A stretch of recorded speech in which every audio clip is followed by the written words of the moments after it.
Hello, I'm Mr. Vandenteet, Technology Director at the Academy of the Sacred Heart, and I'm here to talk about the Kensington Hall and the Middle School for Girls Mobile Learning Program. This is the computer orientation for grades 7 and new grade 8 students who are getting Lenovo ThinkPad L13 yogas for the first time. Now, this segment is a tour of your computer. And so it's going to help if you actually look at your own machine as you watch this video, as I describe various parts to you. So let's look at the right side first. And as we look on this side, the first thing I want to draw your attention to is where the pen is stored. And that pen, sometimes called a pen garage, is where you're going to keep your pen unless it's in your hand. And I say that because you don't want to misplace your pen. It is expensive to replace, and it's hard to get a replacement. So you want to make sure, unless you're using it, you want to keep that pen in its garage right here. All right, let's go next to the power button, which you found already. You go ahead and you push that. I find it helpful to use a fingernail to actually push it in and make sure it turns on. You can actually look at it when you're turning it on. It'll glow white if it actually is on. So good to know that. Next to there, you see a micro SD card slot. Now, micro SD card slots aren't very popular, but if you have a GoPro, you might have a micro SD card. And if you wanted to get the video off of the GoPro, you could actually take the card out and put it in that slot. Next to that, we have a USB 3.1 port, and that port is handy if you have any USB items in your home. Here you can see I'm showing a USB cord, and that type of cord you might find, things like a printer could have a USB cord. A wired mouse might have a USB cord. On the other side here, you see a thumb drive or a memory stick. Those also are pretty common to use and can go into that USB port that you see on the screen. Next, you see an HDMI port, and the cable that goes into that looks like this. Now, the HDMI port is very useful, particularly if you want to connect to an LCD projector or a flat panel display in the classrooms. And if you're at home, you might have a spare monitor that you want to connect to your laptop, and you can use the HDMI port to connect that other display, or you might even have a big screen TV that you would like to connect your computer to. You can use that port for that as well. Now, this next port that I'm showing is a pen tether hole. So if you have a hard time keeping track of your pen because you misplace it and you can't keep a hold of it, we can actually tie a piece of string to that area and to the pen so that it doesn't get away from your computer. However, it looks a little silly, and actually it's kind of hard to use the pen if it's connected to a piece of string. So I encourage you to either keep the pen in your hand or keep it in the garage, okay? The slot in your machine, it's a little hole.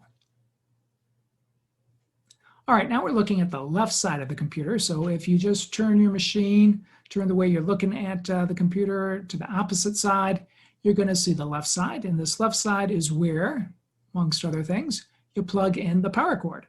And so right here, I'm showing you the USB-C ports. Now there are two of these, and you might think, wow, do I really need two ports to connect my computer to power?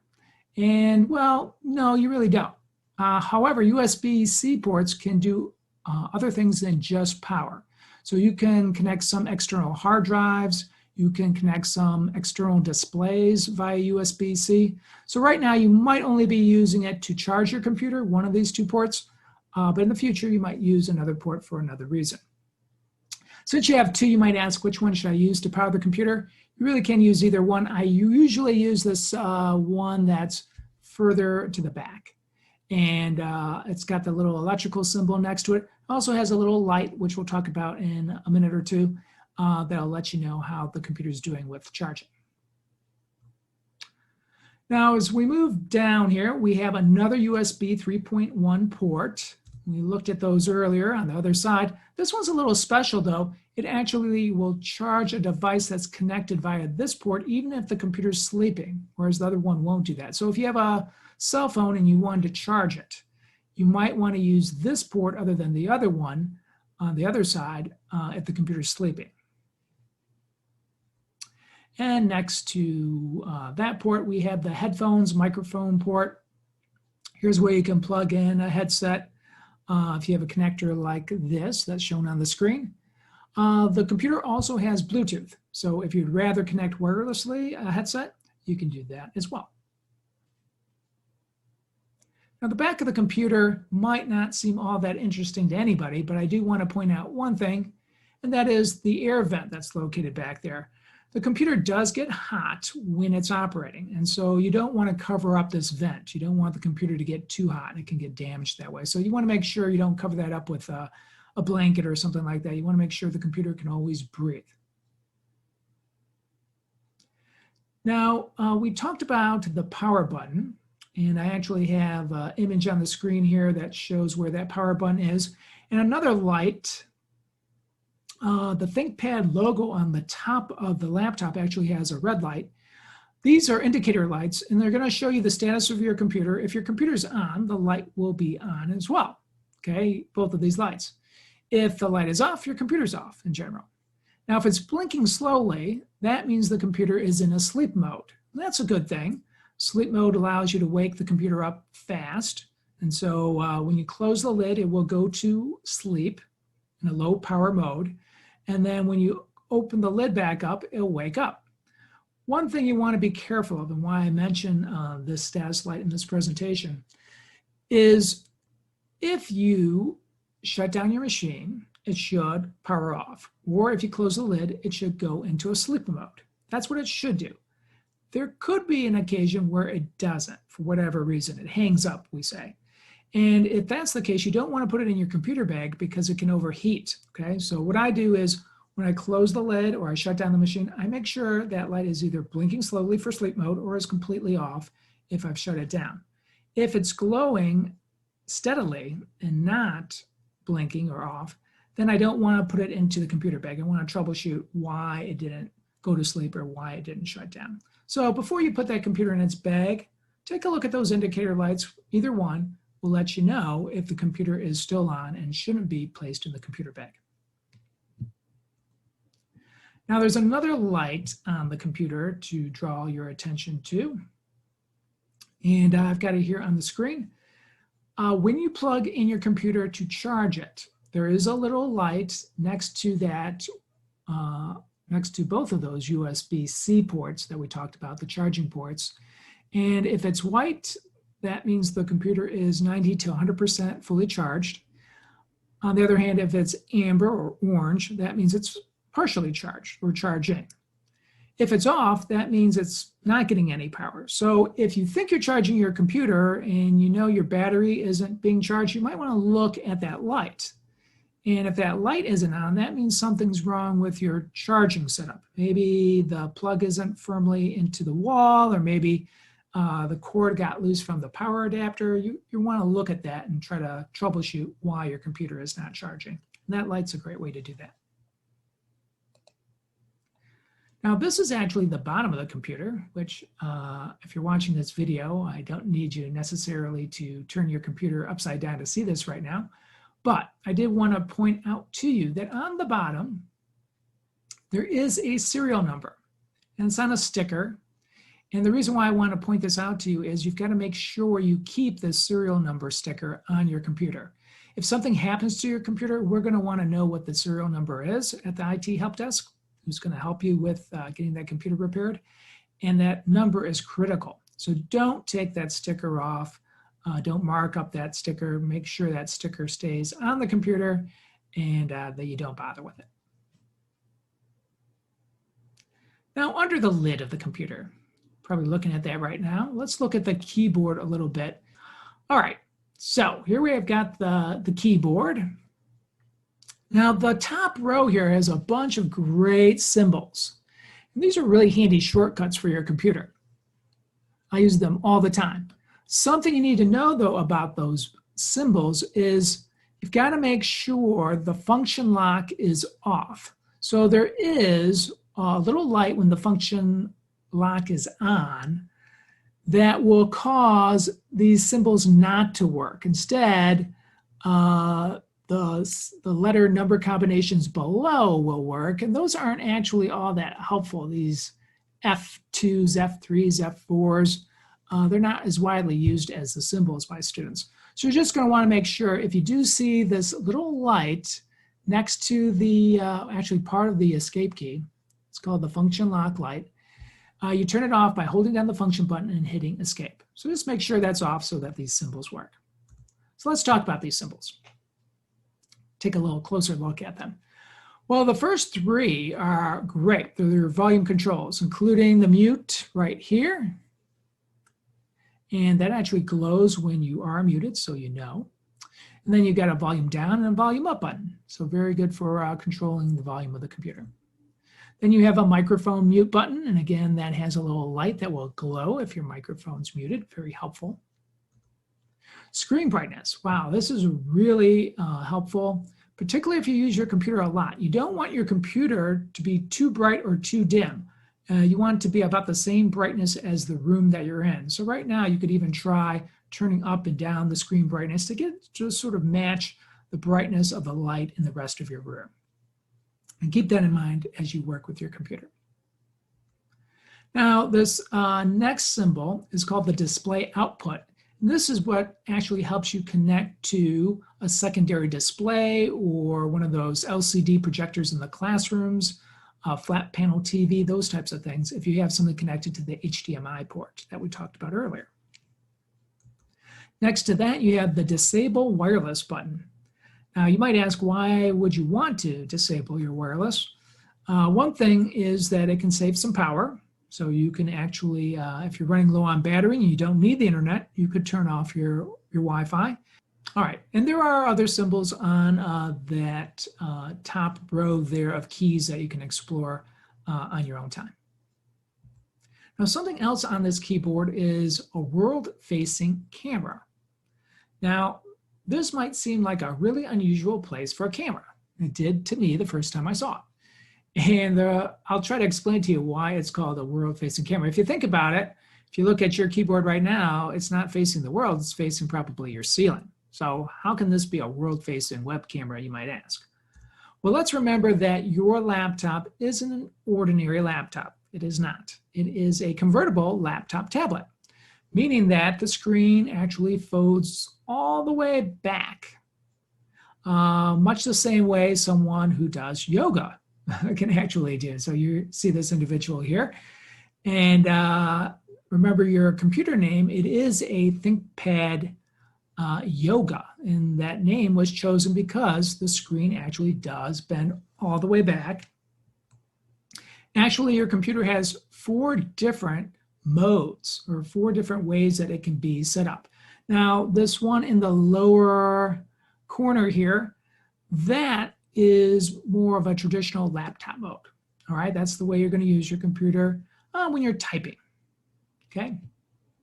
On the other hand, you might do more of a presentation mode if you want to use the pen with your computer. You see here a presentation mode. Another way you could use your computer is in tent mode. Here you can see how it looks a little bit like a tent.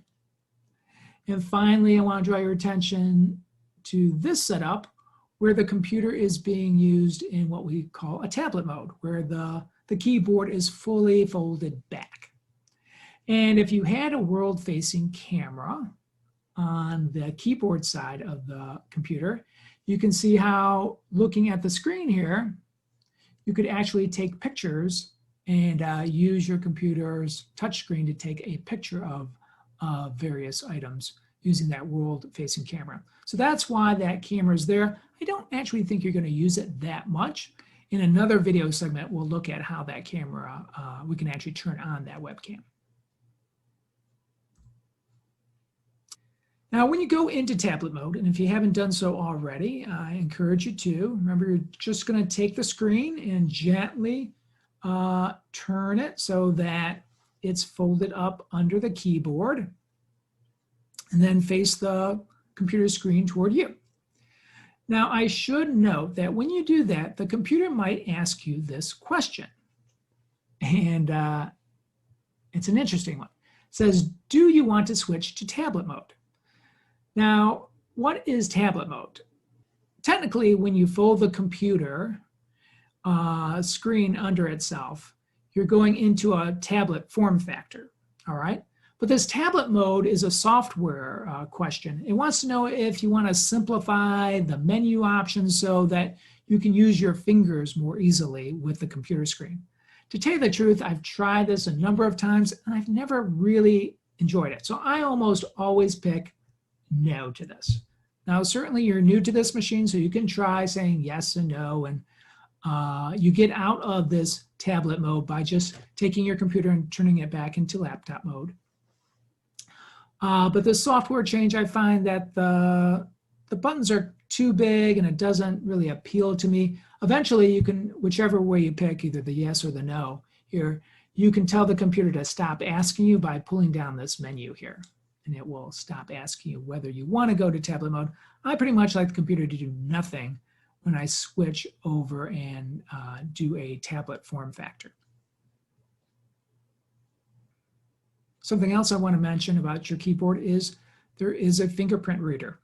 And that fingerprint reader can save you time because you can set it up to read your fingerprints instead of typing in your computer password.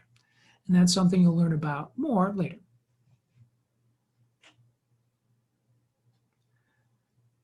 Now, also part of the keyboard, you will find a track point and touchpad.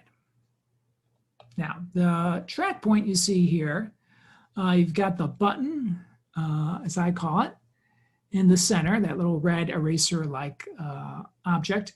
And you can move the mouse with it. You want to try to do that. Some people really like this because they can keep their fingers on the keys and just move an index finger to control the mouse on the screen, the mouse pointer.